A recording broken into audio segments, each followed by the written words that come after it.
Mahirap ang isang mahirap. Sa isang maliit na nayon, may naninirahan na isang pamilya. Sina Hilda, Jane, Dana, at si Shaq. Sila isang mahirap na pamilya. Ngunit iba ang kanilang mga pananaw sa buhay. Si Hilda ay ang kanilang ina, na masipag at matyaga na tao. Kahit na mahirap ang kanilang buhay, hindi siya nawalan ng pag-asa. Lagi siya naghahanap ng mga paraan upang mapabuti ang kanilang kalagayan. Siya ang nag-aalaga ng kanilang maliit na bukid, nagtatanim ng palay at nagtitinda ng mga prutas at gulay sa palengke. Si Jane, Dana at siya naman, silang anak ni Hilda. Isang mababait na anak at tumutulong sa ina nila.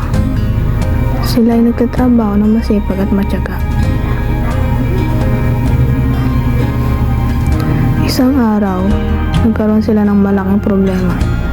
Nasira ng bagyo ang kanilang mga pananim, nawalan ng pag-asa si Hilda, at tala siya nagalit sa mundo.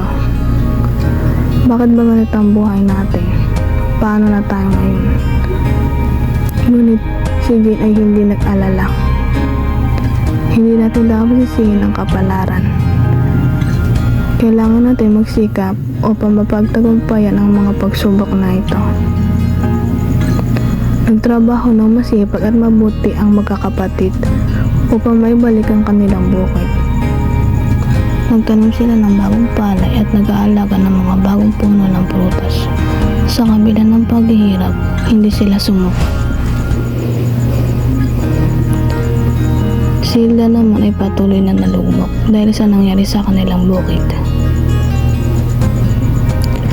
Paglipas ng ilang buwan, namungan na ang mga pananim nila. Nagkaroon sila ng masaganang ani at naging maganda ang kanilang bukid. Sa huli, napagtanto ni Hilda na ang kanyang pagkalugmok ang dahilan ng kanilang kahirapan. Mga anak, patawarin niyo ako. Napagtanto ko na mali ang sumuko agad sa buhay. Mula ngayon, magiging matatag na ako sa hamon ng buhay. Walang problema yun, aming ina. Ang mahalaga ay nalaman niyo ang mangyayari kung hahayaan niyo lang na malugmok sa isang problema. Mula noon, nagsikap sila na magtrabaho. Nagtulungan silang lahat upang mapabuti ang kanilang buhay. At sa paglipas ng panahon, nagkaroon din sila ng magandang buhay.